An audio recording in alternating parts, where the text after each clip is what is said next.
भज गोविंद भज गोविंद भज गोविंद। हरे कृष्णा। तो आज हम लोग एक विषय में आलोचना करेंगे कि भौतिक इच्छाएं अपूर्ण रहती है, कितना भी प्रयास क्यों न किया जाए। इस संबंध में हम दो तीन घटना को दर्शाएंगे। उनमें से पहला है रावण का। जब रावण ने माता सीता को हरण करके लंका में ले आया, तो लंका में ले आने के बाद उसको प्रयास किया अपनी पत्नी बनाने का, कितना भी प्रयास किया, लेकिन सीता मैया तो चस्टिटी मतलब सती है। ऐसे में तो साक्षात भगवान की, नारायण की अर्धांगिनी लक्ष्मी है। लक्ष्मी को तो कोई छू नहीं सकता, वो तो छाया सीता थी। तो फिर भी लीला के माध्यम से तो रावण ने कितना प्रयास किया कि मुझे सीता को प्राप्त करना। तो एक दिन रावण बैठे हुए हैं, बहुत चिंतित, बेचारा रो भी रहा है। तो कुंभकर्ण आया और कुंभकर्ण आके बोले कि भाई आप रो क्यों रहे। बोले कि क्या बताऊं, कितना प्रयास किया, कितना टेक्निक, कितना दिमाग। मारीच को साथ में लेके गया, उसको मृग बनाया, सीता को लेकर आए, अशोक वाटिका में रखा, कितना कुछ करने के बावजूद भी आज तक 7-8 महीना बीत गया, अभी तक मैं सीता को अपना धर्म पत्नी या पत्नी नहीं बना पाए। कितना बड़ा दुर्भाग्य की बात है कि मैं जो प्रतापी राजा रावण, जो 33 करोड़ देवी देवता मेरे कदमों में है, मैं इतना प्रतापी राजा हूँ, लेकिन एक तुच्छ नारी को हम अपने बस में नहीं कर पाए। उसको पता नहीं कि साक्षात लक्ष्मी है, तुच्छ नारी मान। तो रावण का इतना प्रयास, तो कुंभकर्ण ने एक आइडिया दिया। बोले कि भाई आप एक काम करने से शायद सफल हो सकते हैं, आपके पास तो जोगिक शक्ति है, आप अपने जोग के बल से कुछ भी कर सकते हैं। तो आप एक काम कीजिए ना, आप अपने जोगिक शक्ति से राम का रूप बना लीजिए, और राम का रूप बना के मोहित करने की भावना से सीता के पास चले जाइए और उनको प्रपोजल दीजिए, वो एक्सेप्ट कर लेगा। तो रावण का बात सुनिए। तो रावण बोले कि हाँ कुंभकर्ण, ये बात जो आप बोले हैं एकदम एब्सोल्युटली एकदम परफेक्ट है, ठीक है, लेकिन समस्या ये है कि मेरे पास जोगिक शक्ति में किसी का भी रूप धारण करना मतलब कर पाऊँगा, लेकिन मान लीजिए मैं राम का रूप अगर धारण करूँ, तो राम का रूप धारण करने के लिए मुझे राम का ध्यान करना पड़ता है। राम का ध्यान जैसे हम करेंगे तो ये जो सीता है ना, सीता माँ के रूप में मुझे दिखाए। राम का जैसे हम रूप का चिंतन करने जाते हैं तो सीता माँ के रूप में मुझे दिखाई देता है। तो बोलिए क्या फायदा है अगर हम राम बन भी गए, तो ये तो सीता तो माँ की जैसा लगेगा। तो मेरा तो उद्देश्य ये नहीं, मेरा तो उद्देश्य इनको पत्नी बनाने का। तो रावण बेचारा इसी उद्देश्य से या हंसेंगे या रोएंगे, इस भावना से कुंभकर्ण के साथ ऐसे वार्तालाप कर लेते। तो ये संसार में हम लोग देखते हैं कि कोई कितना भी टेक्निक, जोगिक बल, शक्ति, प्रतापी क्यों ना हो, लेकिन अंत में तो उसे अपनी इच्छा को त्यागना ही पड़ता है। वो कितना भी इच्छा क्यों ना करे, लेकिन उसका इच्छा पूरा नहीं होता। दूसरा उदाहरण है हिरण्यकशिपु का। हिरण्यकशिपु कितना प्रयास किया, सारे जगत में आपका 10,000 वर्ष तक तपस्या किए, हाँ कठोर तपस्या किया, ना खाया ना पिया, एकदम हड्डी उनका दिख रहा था। तब ब्रह्मा जी करुणा करके आए और ब्रह्मा जी ने उनको सब कुछ वरदान दिया, ठीक है, ना आपका दिन में मृत्यु होगा, ना रात में, ना घर में, ना घर के बाहर, ना पृथ्वी के बाहर, ना आकाश, सब, ना अस्त्र ना शस्त्र, सब कुछ वरदान दिया है। तो हिरण्यकशिपु ने सोचा मैं तो अभी अमर हो गया, इनडायरेक्टली मैं अमर हो गया, डायरेक्टली मैं अमर नहीं हुआ, इनडायरेक्टली मैं अमर हुआ, क्योंकि न मैं दिन में मरूंगा न रात में मरूंगा। अर्थ क्या है, मैं मरूंगा ही नहीं, न पृथ्वी में न आकाश में, क्योंकि दो ही तो जगह है, एक पृथ्वी और आकाश, न घर में न बाहर, तो बाहर और घर दो ही तो जगह है, और कहाँ है जगह। लेकिन उनको तो पता नहीं कि कृष्ण का मास्टर दिमाग, मास्टर प्लान, कि घर और बाहर के बीच में एक जगह है, तो उसे कहा जाता है चौखट। और अस्त्र और शस्त्र, अस्त्र जैसे तलवार, धनुष बाण, शस्त्र, तो इनके बीच में एक अस्त्र आता है, वो है नाखून, ना वो शस्त्र है ना अस्त्र है। न दिन न रात, एक समय है जिसे कहा जाता शाम, सांझ का, न दिन होता है ना शाम रात होता है, शाम 6 बजे। तो इस तरह करके उनको नृसिंह हिरण्यकशिपु को मार दिया। तो अपना कितना प्लान किया था, भौतिक प्लान, आज का टॉपिक है भौतिक प्लान, कितना भी हम लोग करेंगे हमारी जो इच्छा है वो पूर्ण रहता है। आपका तीसरा उदाहरण दुर्योधन का। दुर्योधन और चला गया द्वारका में कृष्ण के पास, और कृष्ण को बोल रहे कि कृष्ण, तो दुर्योधन भगवान सोए हुए हैं, तो दुर्योधन भगवान के जहाँ पे सोए हुए सर के साइड में बैठा हुआ है, सिर के सामने, और अर्जुन भी सेम टाइम में पहुँचा, और अर्जुन चरणों के सामने। तो जैसे ही भगवान कृष्ण आँख खोले तो पहले अर्जुन को देखे, बोले अर्जुन आप कब आए? तो दुर्योधन बोले कि कृष्ण मैं पहले आया था। बोले हाँ अच्छा ठीक है। कृष्ण बोले ठीक है, तो बोलिए किस उद्देश्य से आप लोग आए हैं? तो अर्जुन और दुर्योधन दोनों ही अपनी बात रखी कि कृष्णा बात ऐसा है कि कुरुक्षेत्र का तो एक महान युद्ध होने वाले है, तो आपकी सहायता के बिना ये युद्ध जीत पाना संभव है। तो कृष्ण बोले ठीक है, लेकिन मेरे पास 2 ऑप्शन है, 2 विकल्प है। एक है कि मेरा 7 अक्षोणी नारायण सेना, और दूसरा है मैं खुद जो स्वयं, मतलब मैं युद्ध भी नहीं करूँगा। तो दोनों में से कौन सा ये करेंगे? तो दुर्योधन बोले कि पहले मैं सेलेक्ट करूँगा। तो कृष्ण बोले नहीं, पहले अर्जुन को मैं देखा था इसीलिए अर्जुन का अधिकार है। अरे दुर्योधन आप बड़े भाई है, आपको तो पता है मोरलिटी, मतलब नैतिकता, कि छोटे भाई की इच्छा को पहले पूर्ण किया जाता है। तो दुर्योधन बोले अच्छा ठीक है, चलिए छोटे भाई जब है अर्जुन को आप बता दिए तो मैं भी उसको ये ऑफर दे रहा हूँ, चलिए वो मान। तो अर्जुन बोले कि कृष्णा मुझे तो सिर्फ आप ही को चाहिए, मुझे 7 अक्षोणी नारायण सेना नहीं चाहिए। तो दुर्योधन मन ही मन समझ रहे साला कितना बड़ा बुड़बक, कितना बड़ा बुद्धू है ये अर्जुन, इनके पास कुछ नॉलेज ही नहीं, कुछ ज्ञान ही नहीं है। एक तो कृष्ण युद्ध नहीं करेगा और वो भी अकेला, उसको लेकर ये कितना बड़ा मूर्ख है। अर्जुन को पूरा मूर्ख सोच रहा है अंदर ही अंदर।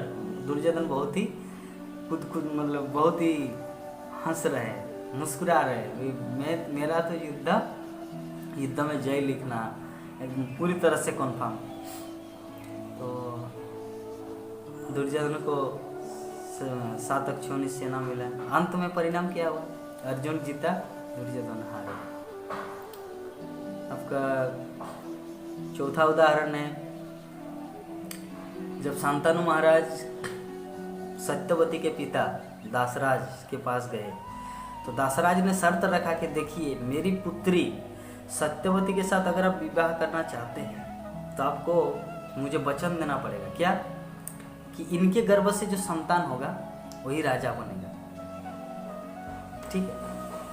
तो वो तो थोड़ा सा पहले कंफ्यूज हो गया कि क्या करेंगे नहीं करेंगे। तो चले आए शांतनु महाराज अपने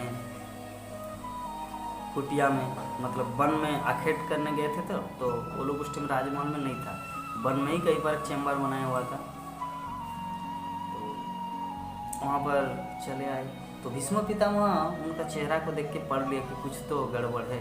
तो उनके इसको पूछा सारथी को कि क्या बात है, पिताजी श्री का मुखमंडल इतना उदास क्यों है और इतना क्या बात है? तो पूरा डिटेल बोल दिए लास्ट में, अंत में। तो वो रातों रात के समय रात 12 बजे ही चले गए भीष्म पितामह उनके पास। दासराज के पास और बोले कि क्या बात है, मेरा पिताजी जब आपकी पुत्री के साथ शादी करना चाहते हैं तो इसमें हर्ज क्या है, मतलब क्या बाधाएं क्या आ रही, किस चीज़ का। तो बोले कि देखिए, मैं आपके पिताजी को बोला था कि अगर मेरी पुत्री के गर्भ में जो संतान उत्पन्न होगा वो अगर राजा बनेगा हस्तिनापुर का, तो वो मेरी पुत्री के साथ शादी कर सकते, लेकिन वो शर्त को इनकार कर दिया, मतलब विकल्प दिया, वो कुछ एक्सेप्ट नहीं किया, कुछ बोल नहीं पाए, चले गए। तो बोले ठीक है, मैं राजकुमार हूँ, मतलब मैं युवराज हूँ, मेरा अधिकार है, क्योंकि वो तो अधिकार दे नहीं सकता, क्योंकि वो मुझे वो अधिकार दे चुके हैं। युवराज के बाद राजा बनता है, तो वो मुझे युवराज बना चुके हैं, लेकिन मैं आपको अधिकार दे सकता हूँ कि आपके पुत्री के गर्भ में जो पुत्र होगा संतान, वही राजा बनेगा, मैं ये कॉन्फर्मिटी आपको दे रहा हूँ। तो दासराज बोले कि फिर भी दाशरथ हिचकिचा रहे, तब भीष्म पितामह को क्रोध आया कि फिर भी आप क्या नौटंकी कर रहे हैं, क्या नाटक कर रहे हैं। बोले कि देखिए, बात वैसा नहीं है, हम मानते हैं आपकी बात को कि आपने मुझे वचन दिया, लेकिन ये क्या प्रमाण है, क्या ये गारंटी है कि जब आपका कोई पुत्र होगा वो अगर क्लेम करेगा, वो दावा करेगा तो कि नहीं, ये तो मेरे पिताजी का अधिकार था, लेकिन आप लोगों ने गलत शर्त वरदान के माध्यम से वो लोग उनके राज्य को हड़प लिया, चलिए मुझे अभी दीजिए। तो ऐसा होगा भविष्य में, तो अगर आपका पुत्र अगर ऐसे क्लेम करे तो भीष्म पितामह बोलो, हो ऐसा बात है, देवव्रत नाम था, ऐसा बात है, तो ठीक है, हम ये प्रतिज्ञा करते हैं आपके सामने 10 दिशाओं को साक्षी मानकर, धरती, आकाश, 10 दिशा, गंधर्व, किन्नर, सबको साक्षी मानकर ये प्रतिज्ञा करते कि मैं आजीवन ब्रह्मचारी रहने का व्रत लेता हूँ, मैं आजीवन ब्रह्मचारी रहूँगा, कभी भी विवाह नहीं करूँगा। तो चलिए, अभी वो तो व्रत ले लिया भीष्म पितामह। अभी सत्यवती के साथ शादी हुआ शांतनु महाराज का। अभी शांतनु महाराज सत्यवती के गर्भ में 2 संतान हुआ, एक है विचित्रवीर्य, दूसरा है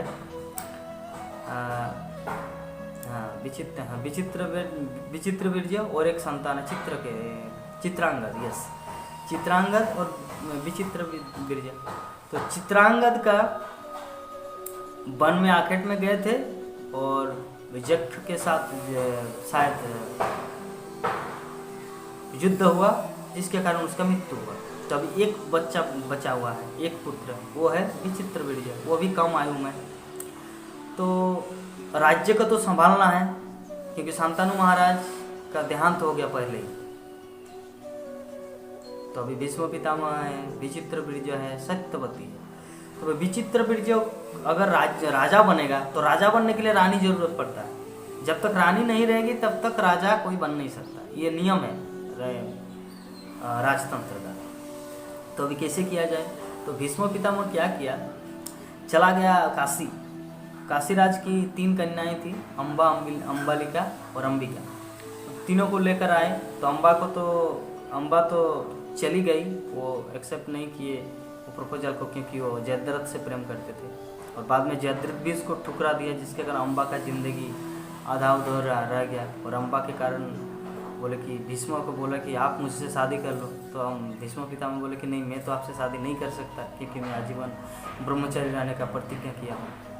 तो बोले तो अभी तो मुझे वो भी ठुकरा दिए जयद्रथ, और आप भी अगर शादी नहीं करेंगे तो मुझे कौन एक्सेप्ट करेगा? बोले कि आई डोंट नो, मैं नहीं जानता।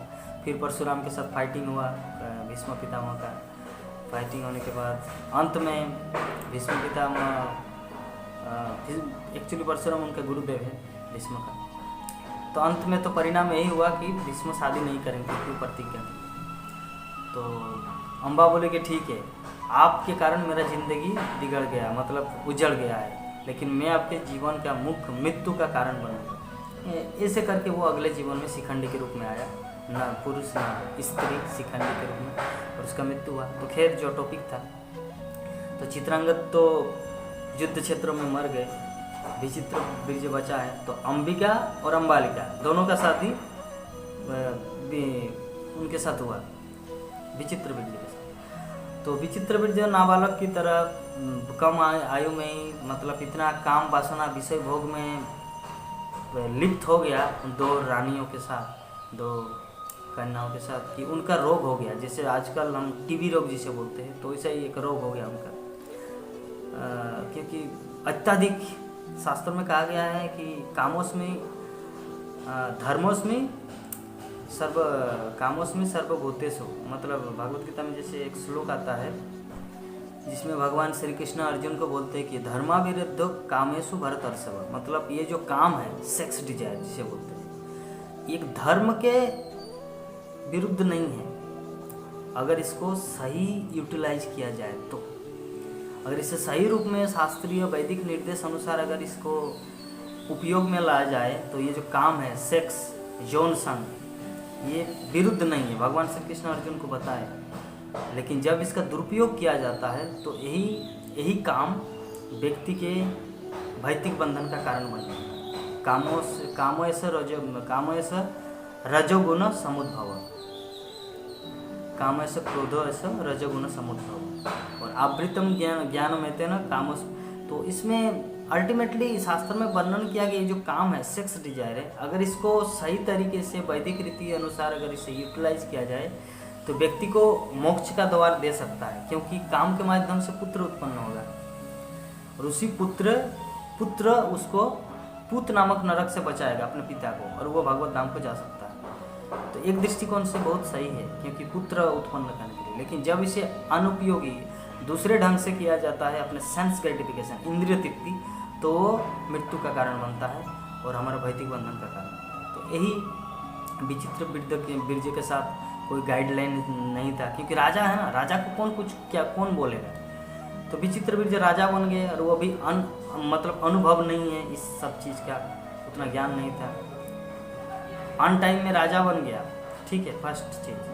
तो अभी उनके साथ 2 नारियों के साथ जो उनका संग 2 रानियों के साथ जिसके उनको रोग हो गया टीबी रोग, जिसके कारण उसका मृत्यु हुआ। तो जब मृत्यु हुआ तो कहने का जो अल्टीमेटली जो इस इंसिडेंट का उद्देश्य यही है कि दासराज क्या चाहे थे कि मेरा नाती, मतलब मेरे नाती, मेरे पुत्र, मेरी पुत्री का पुत्र, सत्यवती का पुत्र राजा बनेगा, वो चाहे थे। लेकिन क्या हुआ अंत में, वैदिक इच्छा किया था, उसके कारण एक व्यक्ति ब्रह्मचारी बन गया, क्योंकि भीष्म पितामह को प्रतिज्ञा लेना पड़ा अपने पिता को संतुष्ट करने के लिए। दासराज मेटेरियल डिजायर कभी फुलफिल नहीं होता, भौतिक इच्छा जो होता है ना कितना भी प्रयास किया जाए वो पूर्ण नहीं होता।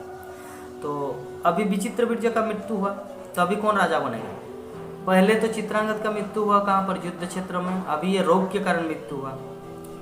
तो दासराज जो इच्छा किए थे पहले, वो इच्छा क्या पूरा हुआ? नहीं। रावण जो इच्छा किया था क्या इच्छा पूरा हुआ? नहीं।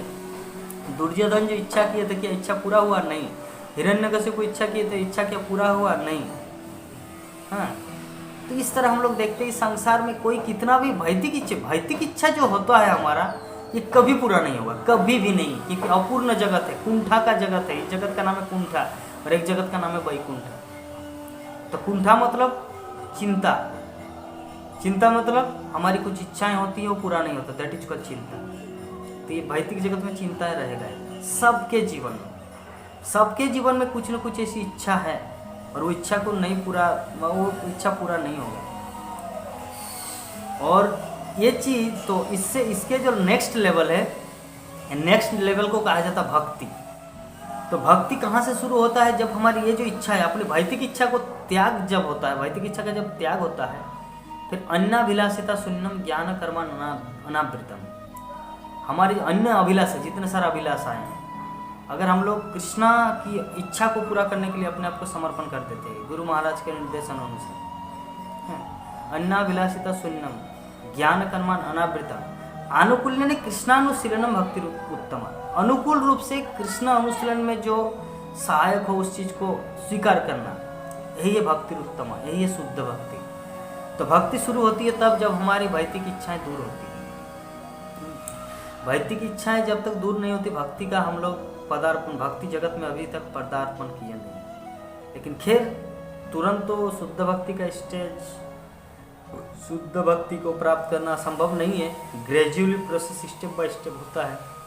इसीलिए श्रीमद् भागवतम में वर्णन किया गया अकाम कामो व सर्व कामो उदारते, मतलब आपके पास कोई इच्छा हो इच्छा न हो या कुछ भी हो, आपको तो कृष्ण भक्ति करना है।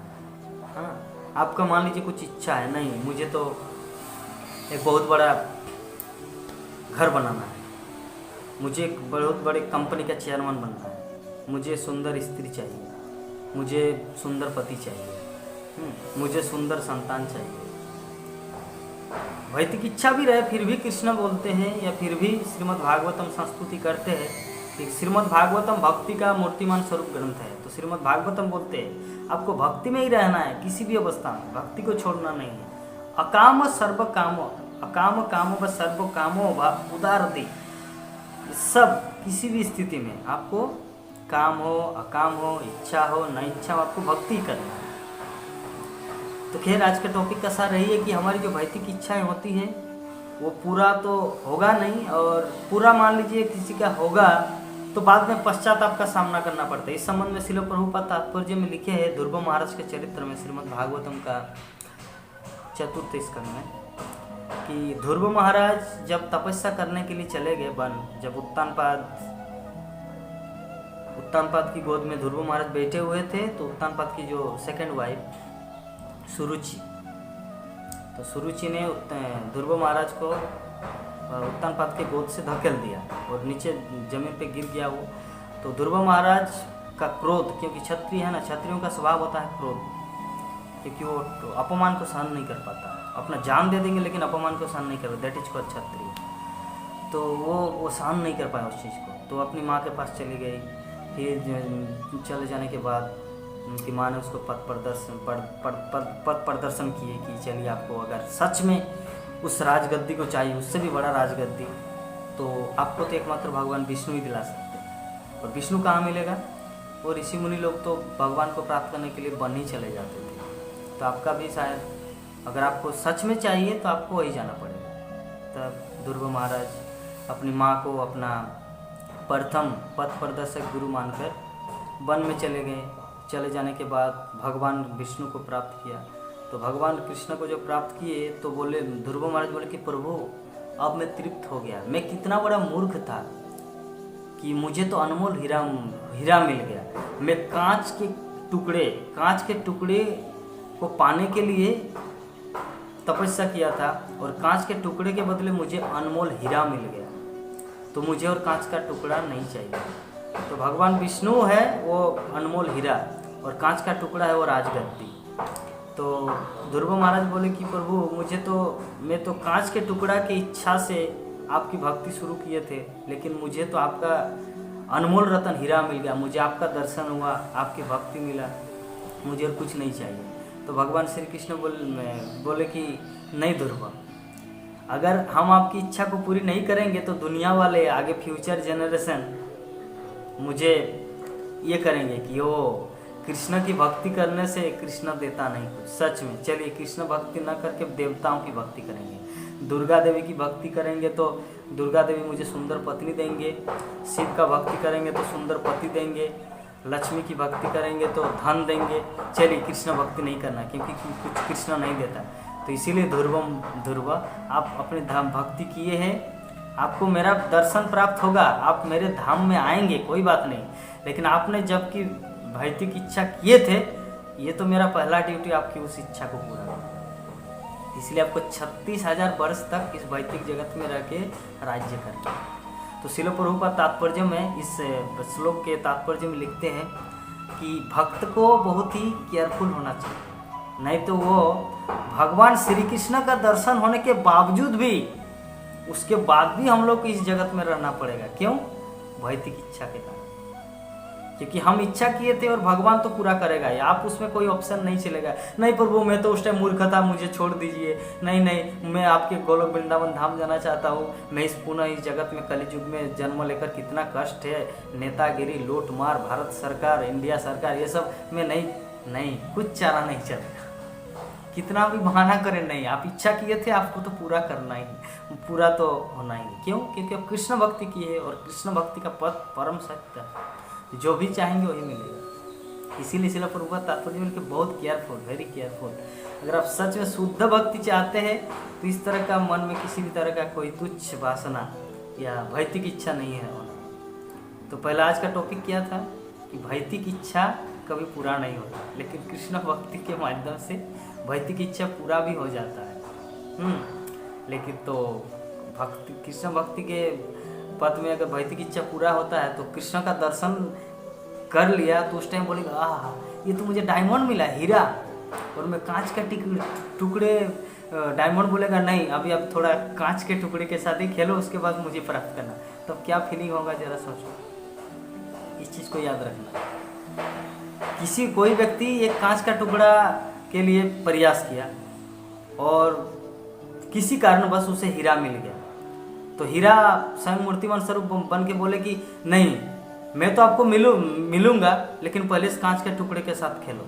तो अभी वो व्यक्ति क्या कांच के टुकड़े के साथ खेलेंगे, लेकिन फिर भी उसका चिंता होगा हीरा का कि क्या मैं कर रहा हूँ यार, ये सब कांच का टुकड़ा के साथ ये कब चला जाएगा मेरे ज़िंदगी से और हीरा मुझे प्राप्त होगा। तो इसीलिए अगर क्योंकि बाद में पश्चाताप ना हो, क्योंकि भक्ति जीवन में पश्चाताप सबसे बड़ा दुख का बात है, क्योंकि कृष्ण आपको मिल गए आपकी भक्ति के प्रभाव से, और अगर कुछ भौतिक इच्छा रह गया मन में और कृष्ण आप बोले कृष्ण चलो मैं आपके साथ बोलो वृंदावन चला जा रहा हूँ, कृष्ण बोले रुको, बोले कि क्यों, देखिए आपके रजिस्टर में क्या लिखा है, मतलब क्या भौतिक इच्छाएं की थी, पहले उसको तो फुलफिल करना, उसके बाद तो गोलोक वृंदावन आए। कृष्ण प्लीज मुझे क्षमा कर दो, मैं वो मूर्खतावश किया था।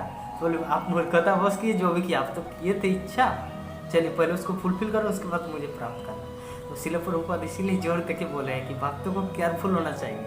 अगर सच में आप कृष्ण को पाना चाहता है तो कृष्ण को पाने के लिए आपको भौतिक इच्छा को त्याग है। इसीलिए रूप गोस्वामी बोले हैं अन्नाभिलाषिता शून्यम अनुकूलन कृष्णानुशीलनम भक्ति, मतलब अनुकूल रूप से, अनुकूल मतलब गुरु महाराज श्रील प्रभुपाद क्या हम लोग को आदेश दे रहा है, और उस विधि से हम लोग जो भक्ति करेंगे वही है अनुकूल, वही है शुद्ध भक्ति, भक्ति।